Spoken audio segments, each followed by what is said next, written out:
Hello, this is Natasha, and I'm dropping by because my great friend Prince Bertie the Frog wants to tell me a Halloween story.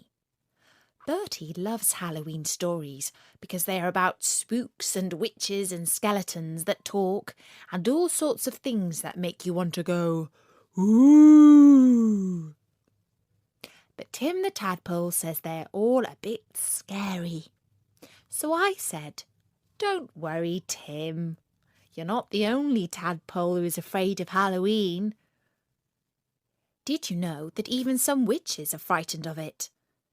That's what this story is about. It's called The Witch Who Was Frightened of Halloween. Once upon a time, there was a girl called Katy. Katy was 7, and she lived in a nice house with her mum and a dog called Muffin. And it was all quite normal, really, except for one thing. They were witches. Well, except for Muffin, who was a D-witch, which is a dog who casts spells. Anyway, being a witch wasn't so bad. Mum would just twitch her nose and all the cleaning would get done. Dad would wave his stick and the lawn would cut itself. Muffin would click his paws and a few dog treats would tumble out of the sky. They'd even taught Katy some magic. She knew how to make her homework do itself, and her room got tidy just by twitching her ear.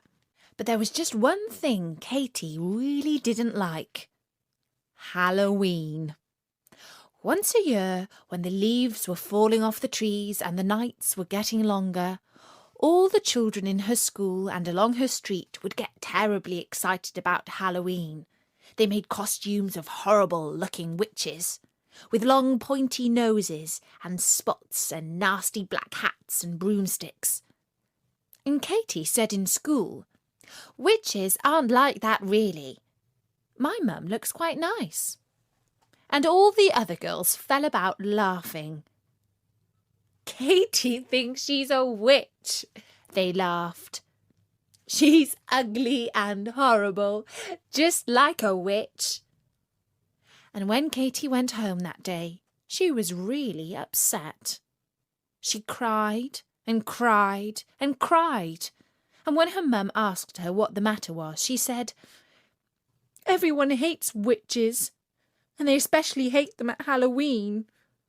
And her mum tried to explain that although some people didn't like witches, it was also quite useful sometimes, like when the washing up got done all by itself. "I don't ever want to have anything to do with witchcraft again," said Katy angrily. But on Halloween night, all the girls from her school were organising a trick-or-treat tour of the street. And Katy didn't want to go, because she decided she didn't want to have anything to do with witchcraft. Never, never, never. But her mum said she had to. Because a witch can hardly stay in on Halloween. And she whispered something in Katy's ear. Do you know what it was? Well, I'll tell you in a minute. Anyway, Katy went to join the other girls, and some of them started laughing at her. "Katy doesn't have to dress up because she's already a witch," they laughed. And Katy felt cross and embarrassed, and she decided to say nothing.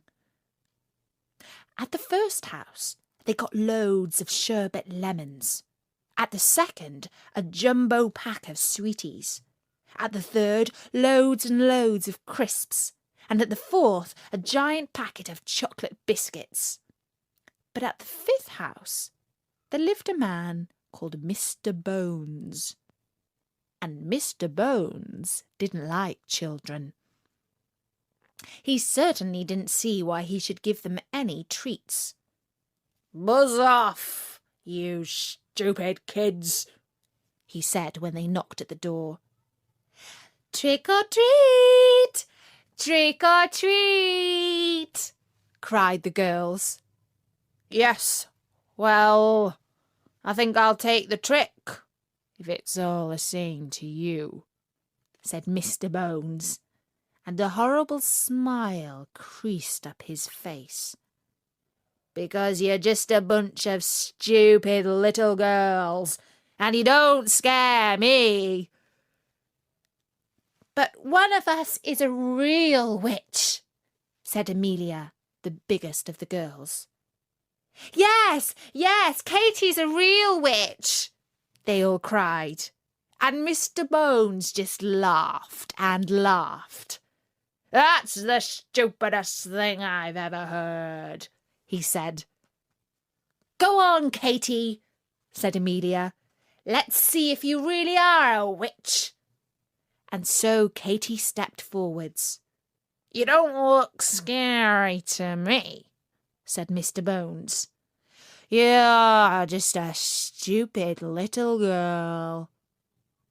But Katie remembered what her mum had whispered in her ear.